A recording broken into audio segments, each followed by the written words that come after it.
Hi, this is Dustin Pickering, and this is the New York Parrot Literary Corner. Today we have Misty Milwee. How are you doing, Misty? I'm great, Dustin. How are you? I'm doing pretty good. Subscribers, please do subscribe to our channel. And today we have this fascinating guest, multi-talented screenwriter, painter, poet, many other things. So we're gonna have an exciting interview and a chat here with her, and hopefully she'll have time to read a couple of poems and talk a little bit about her creative work. So we'll get started with that. So my first question is: you just started a journal, or you just became editor of a journal called SLAT magazine. What is that? Yes, it's an international online promotional magazine. It highlights, features, spotlights, and I do interviews for emerging, mid-career, and established artists, visual artists, poets, writers, screenwriters, songwriters, lyricists, spoken word, audio and video, authors, editors, small and large publishers, presses, musicians, composers, podcasters, screenwriters, columnists, entrepreneurs, actors, actresses, journalists, artistic directors, mentors, ambassadors, teachers, coaches in the arts and literature, and from all over the world. So that's a little bit about the online promotional magazine. And I've got all the guidelines on the website at Mhm. www.slatmagazine.wordpress.com. And there's a whole list of submission guidelines there for anybody that wants to send their work in. And right now I'm going to do publishing on a rolling basis. And it also is highlights and promotes events, workshops, and conferences. So a little bit of everything, kind of just want to help Multifaceted. all the creative community and in that respect. So, Excellent. So it's a good service to the community out there, a broad set of interests, and so how often do you plan on publishing there? right now, I'm hoping to get started on some getting submissions in starting. I'm hoping this summer. So right now, I haven't got anything in on that because it's kind of launched right now. But I have a couple of little things that I'm getting up there, a couple of actual things that's coming up on the Slat magazine. There's going to be a mentorship program, which I haven't got everything about that on there yet. So I'm just waiting to finish up on that, and then everything will be ready to go. Excellent. So if anybody's interested in that, they can take a look. Also, you're a painter as well as a writer. And if I understand you're one of your methods or one of your uh, activities in painting is synesthesia. How does that come about? Synesthesia. Ever since I was 13, I started painting to music. So Hmm. synesthesia is actually how I interpret the timbre of music. Hmm. And then from that, I express the moods or the colors of the emotions that Hmm. I feel when I paint. So, say for instance, painting to Mozart Symphony, and there's a lot of high pitch, octaves in there, and so I'll paint something in the vibrant colors, say like the yellows and the oranges, so it's like a high energy for the higher pitched timbres of music there. So, and then anything that's kind of low key octaves, I'll do like the blues and the purples, and it really just depends on the music, how the music comes to me and how I feel it, and then from there I interpret the energy or the moods within. So that's a little bit about that, and I've always Mm. kind of used that technique and how I perceive things and interpret. Interesting. So it's very intuitive. Does it change, or is there a sort of method, like you said, the higher octaves would get a brighter colors? Is that a regular pattern, or is there like a more intuitive approach where you hear a sound and you're like, okay, I feel green when I hear this, maybe I feel a circle when I hear this or something. And I've done that as well. Say for instance, even like on other music, not just classical. I mean, I paint to all kinds of music, but Hmm. say like Led Zeppelin, for instance, that's like heavy metal. So I'll be like talk, talk, talk, talk with my palette knives, So you never know what you're gonna get with the way how the music comes to you, how you feel about a certain image, or how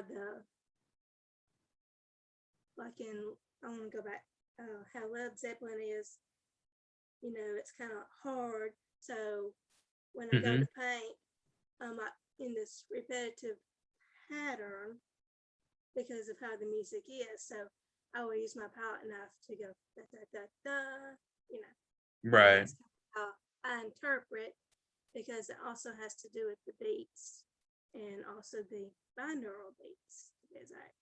So it's all about the music and how I react to it in a specific way. Sometimes it's like that. Sometimes I just kind of go with everything that I've got, whether it be with the knives or with the brush stroke. So Interesting. So it's sort of like a process of feeling, really, what you feel intuitively as you hear the music.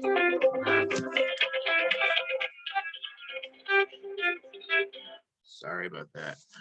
Uh, it's okay. um, but yes, and you also, speaking of music, you did a collaboration with the Indian singer Debasish Parashar. How did that come about?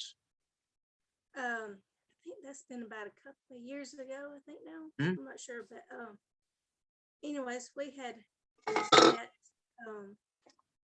through Facebook, and we started talking about music and art, and we're like, hey, why don't we just do a collaboration? So and he had his debut EP album coming out, and his first one was called Forget, and that was a phenomenal experience. Oh my gosh.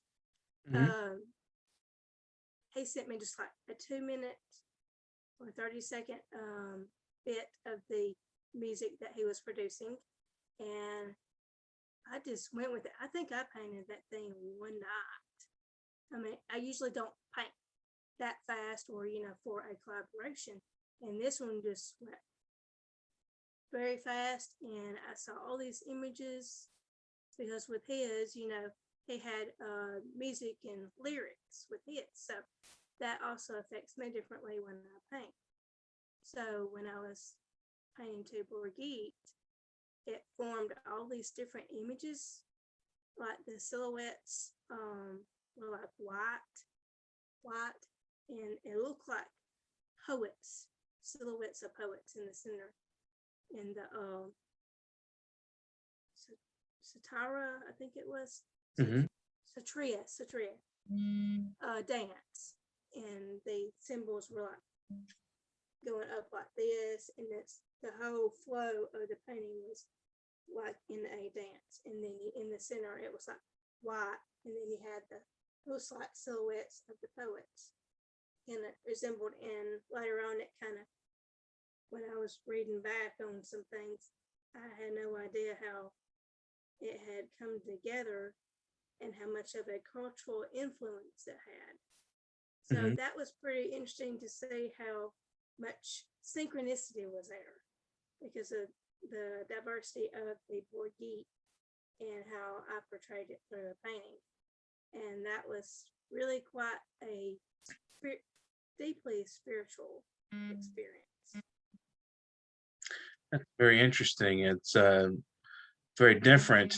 Is it different experience when you're working with someone you actually know versus, or someone that you're more connected with personally than it is with, say, like you said, Led Zeppelin or Mozart when you're doing your painting?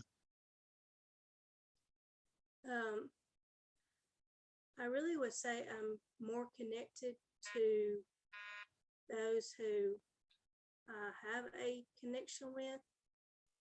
Those are Hmm. more personal, so it's more personal when I go through somebody that I know.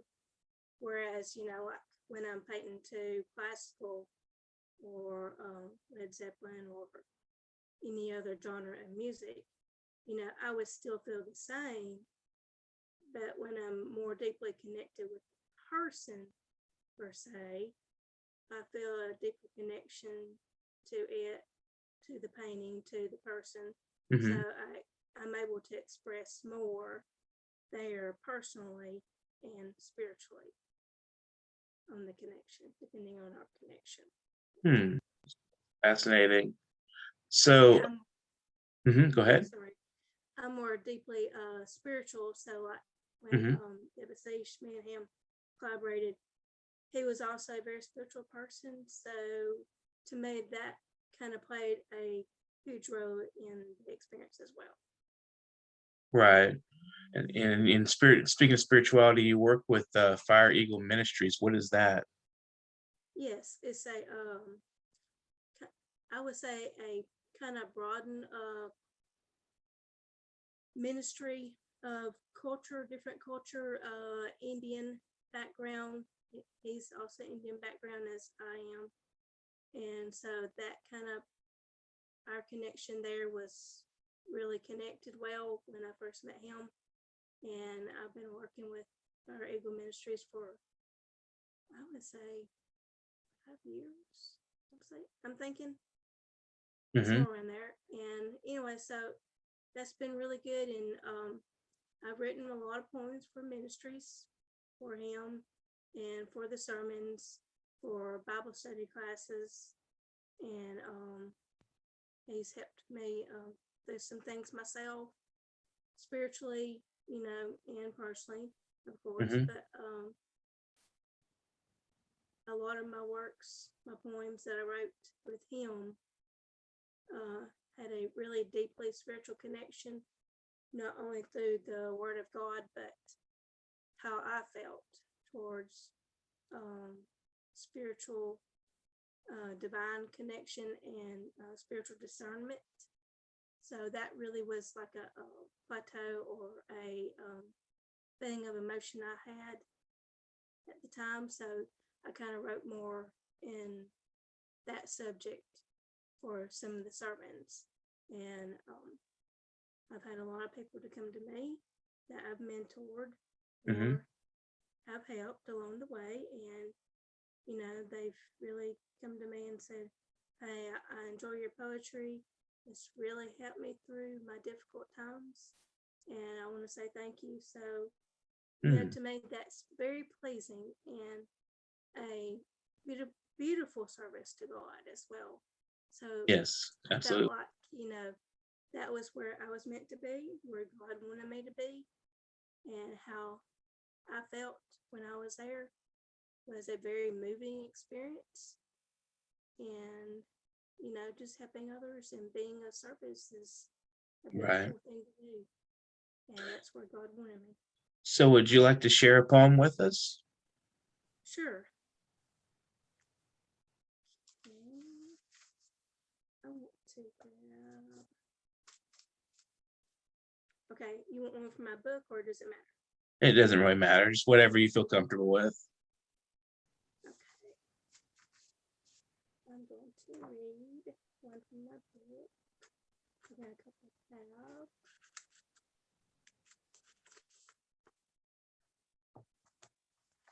And I believe I did this one for, I have used this one for a sermon in a different ministry.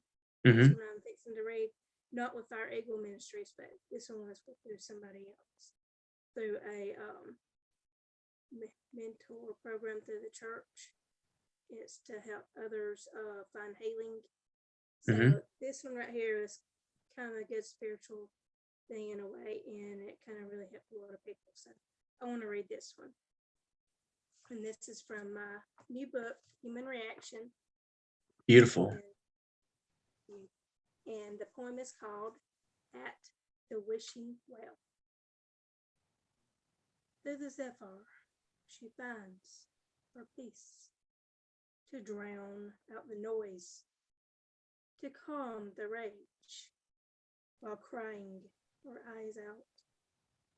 At the wishing well, on her knees, praying hopelessly to drown fears, even though mature beyond years.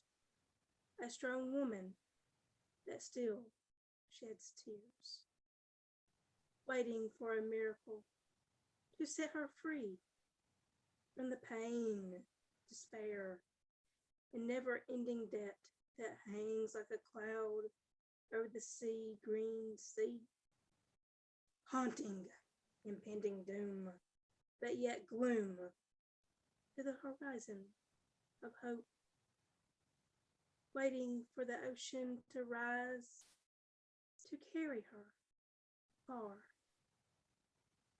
writing in the sand the grit of faith, shaped into something beautiful, disappearing into an oblivion to the edge of the earth, grounded but firm, when shifting sand was anchored by faith, when the light goes dim and the molten lava hardens the shell, how she tends to her garden to care for others then left behind as a stem to grow again, how her light transcends beyond and silences others' demons, but yet the soul grows weary and tired, how the hands of God balances thought, theory, and wisdom in the hands of the painter, shaping life deserved by the character of the song she wrote from her heart to give, and from her hands to thee. In the end, God will bless me with eternal peace, for all pain will cease. And that's called At the Wishing Well. Excellent. It sounds it's hopeful, but it acknowledges that that suffering and pain are part of life. That's my impression of what you're expressing in that, and the pain being washed away and carried out into the into oblivion. So that's very beautiful. Thank you for sharing that. And so, go ahead. Yeah, I was just gonna say, yeah, it's a very spiritual piece, Mhm. and I found it kind of deeply moving. When I first wrote this poem, I was at a time of my life where I was going through the trials and tribulations. Mhm. So I just found like I should really share that one because of how it has touched and affected the lives around me. Right. So you find a lot of people come to you and say, I read your poems, or I, saw, your paintings, and I felt healed by them. And then you feel, there's a sense of power there, when people tell you that something you've done is affecting them in a positive light. So, and that is a very beautiful poem. It's very hopeful, and it, like I said, it acknowledges the pains of reality, but it also promises betterment.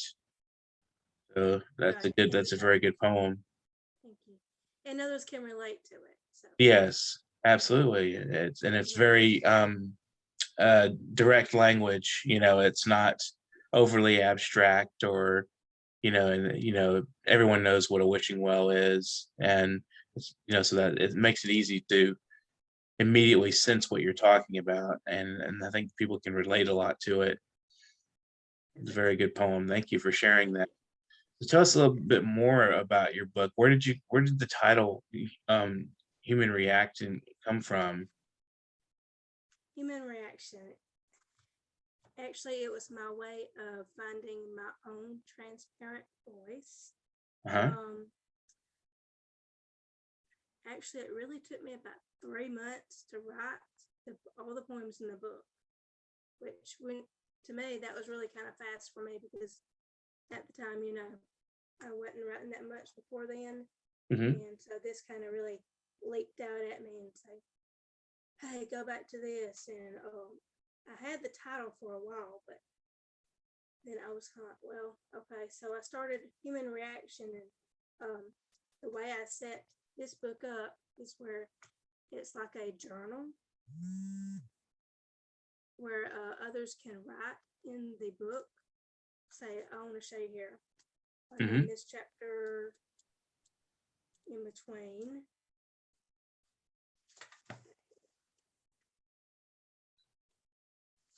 You can do a thoughts in your visual sketch. So if you Mm-hmm. don't want to write, you can just sketch it out, what you're feeling, your emotions, because Mm-hmm. human reaction is all about your emotions and how you react to what comes at you, whether Mm-hmm. you're going through a hardship or you're at a time you just are in a downward spiral, like I kind of was when I wrote this. So my life was like that. I was in a downward spiral and everything came out. So everything expressed in this book is part of the emotions I felt and during the time of hardships, victories, trials, tribulations. Mm-hmm. It's really all about life, and that's why it's so relatable. And I set it up as a journal where you can write in it, like say like for ministries. I also kind of cater to them because when the preachers preach on different subjects or different verses, Mm-hmm.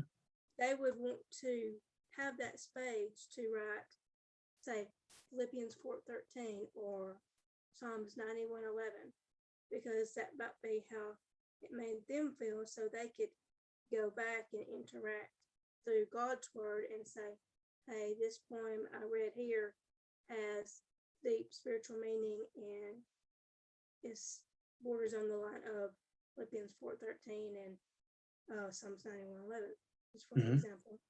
So they would be more apt to interact, not just directly, but spiritually, and they would have that space to help them in their sermons. And also, anyone that purchases a book, they can write down their feelings, their emotions, what they feel, to collect and care, and then also to reflect. Anytime you're reading this, you would feel like an emotion that comes over you. So you would reflect on that moment.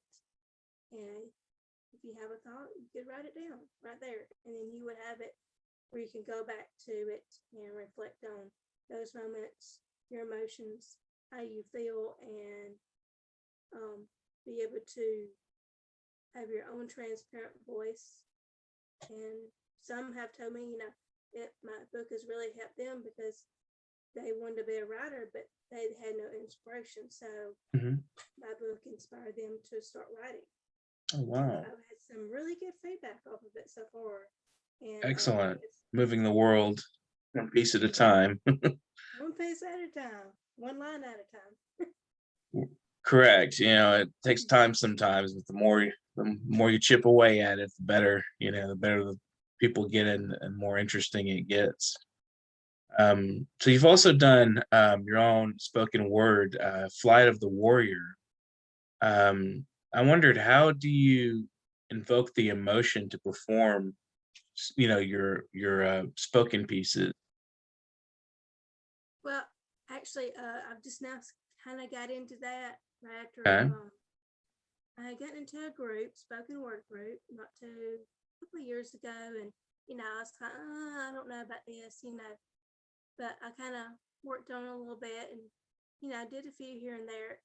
I just kind of want to give a background on how I kind of started on that. because it kind of really shows my growth there as a spoken word artist. But I worked on it. I reflected on it.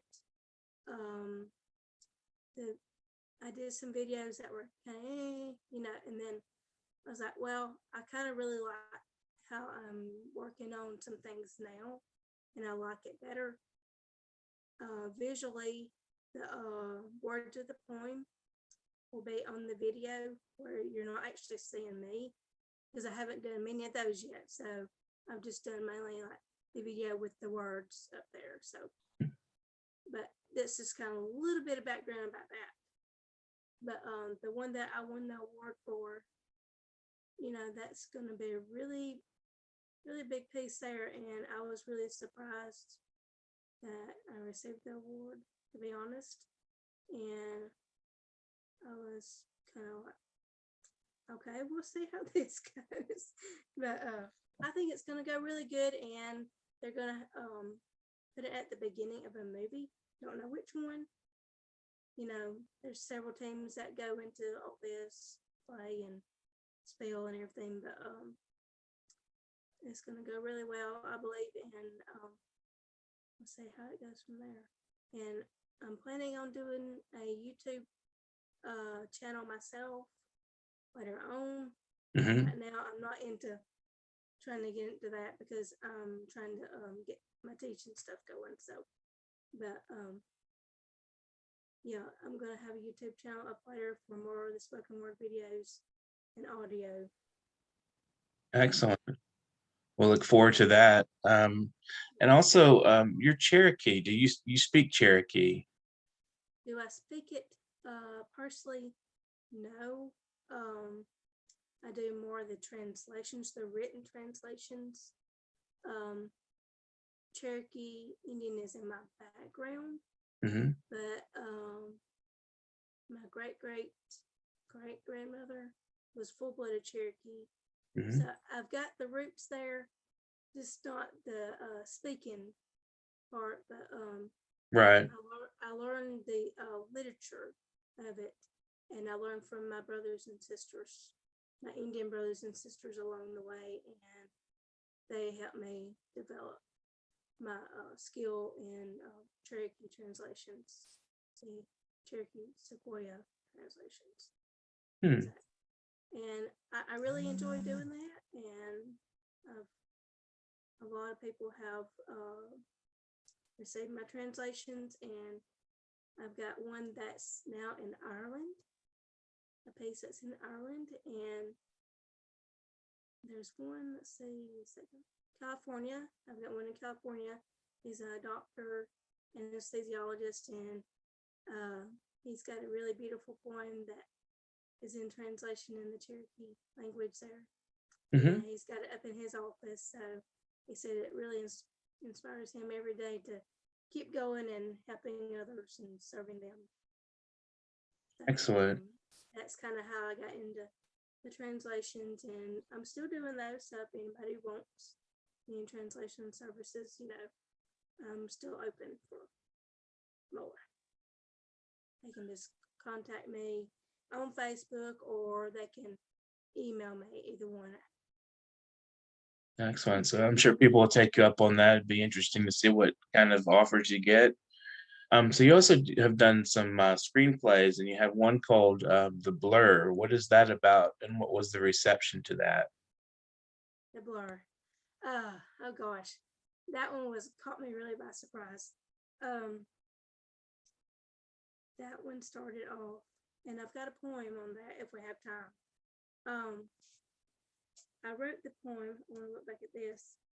I wrote a poem back in 2016 on The Blur, and actually it kind of started out as a short story. So it was at a time of life where I was kind of like in between things. I think that was right about after the time I had graduated art school, and I was working security business and doing other stuff at the time. But it was kind of like a whirlwind of emotions. This is really kind of how it started, and it's part of my life story that I don't want to spill everything yet. Right. I don't want to give everybody all the details away, but I can read you the poem, and that would kind of fill it in between the lines there. Okay. Sure, go ahead. Okay. And this one actually won an award, the Blur, the poem. It received the International Poetry Prize and Editor's Choice Award in Madrid, Spain in 2017. Okay, and this is called The Blur. I heard a silence unto the hills. After the screams and yells, my heart beats, beats, beats, beats fast. Beyond what was seen, where light bends time in the afterglow of existential dimension, harboring in the half-light between beacons of light, swirling motion in space. Existence occurs when your mind and eyes sees through form and presence. It becomes a blur, the only one you can see through the fog, where outstretched arms finds heaven, through the blur, the fog, where dimensions transcend in temples of awakened souls, an illusion of the mind, where you find the presence through the silence of the blur of transparent existence. And that's called The Blur. And Interesting. kind of relatable here. I want to say part of this was at a time of spiritual discernment, divine intervention, and really kind of coming out of the subconscious mind, coming back to reality. So that has a lot of play in the upcoming movie. The movie trailer, hoping will be out this summer. So we'll see how that goes. I've got a couple of teams that are kind of working on that, and I can't give a definite date because, between everybody's schedules and everything right now. So we're hoping to have it out this summer, towards the end of this summer. Interesting. Well, we look forward to that. We've got a lot coming up, so it's interesting to see what else you've got going for you in the near future. So we have a few minutes left. If you want to say anything to your fellow artists and creative minds and viewers out there, about the art in general, or any advice you want to impart, or some shout outs you want to give, so feel free to do that. Okay. Yeah, I want to give some shout outs to some of the people that have helped me in my book, Human Reaction. Ellen Salas. She did the cover design part, as in like the interior and the interior and exterior. She helped with that, and I want to thank her for that. And also Sue Brandon Walker. She was the former poet laureate of Alabama. She was a mentor for me, and I started writing because of her getting back into my career. So she plays a lot in my career and my role as an artist and poet and writer. And I want to thank her for all that she's done for me ever since her workshop that I took with her has really inspired me, and that's what has continued my career today. So I really want to thank her. Also, I want to thank my mom, Beth, because she's really been my number one inspiration besides God, of course. That has played a big role in my book, and I am where I am today because of the strength that she gives me continuously from the womb. She saved me, and God saved me, of course, too. But my mom kept me, and it's part of my backstory. And she's really shaped me into who I am today. Right. And I also want to thank everyone else out there that's been my inspiration and has kept me going and through everything. So I want to tell everybody thank you, all my listeners, all my viewers, all my fans that have continually helped me and supported me throughout my career. And my advice I give to everyone is always be yourself, be of service, be kind, love another, and always go for your dreams and your goals, because that's you got to find your happiness. And if you're not happy where you are, then I've always said, do a little bit of soul searching. But, Right. So, I just want to tell everybody, just be authentic, be yourself, and keep your chin up, smile, stay strong. Absolutely. Love and light. This has been the New York Parrot Literary Corner. We had Mysti Milwee. Thank you, Mysti, for joining us. And thank our viewers out there. If you haven't subscribed already, please do subscribe. It's an excellent content, literary discussions, and we were looking for authors and poets and painters, musicians, and creative minds to interview on this channel. Regardless of where you stand in the art, we're looking for someone to help boost your recognition out there and give you a platform. So get in touch with us and subscribe to the channel. We're doing the 1 million subscriber channel to the channel. And if you happen to have some spare money that you want to throw to the arts, we have paypal.me/nyparrot, and that will any amounts will be great. And thank you very much to our viewers again, and thank you, Mysti, for joining us today. And thank you, Dustin, for having me. I appreciate it. It's been an honor.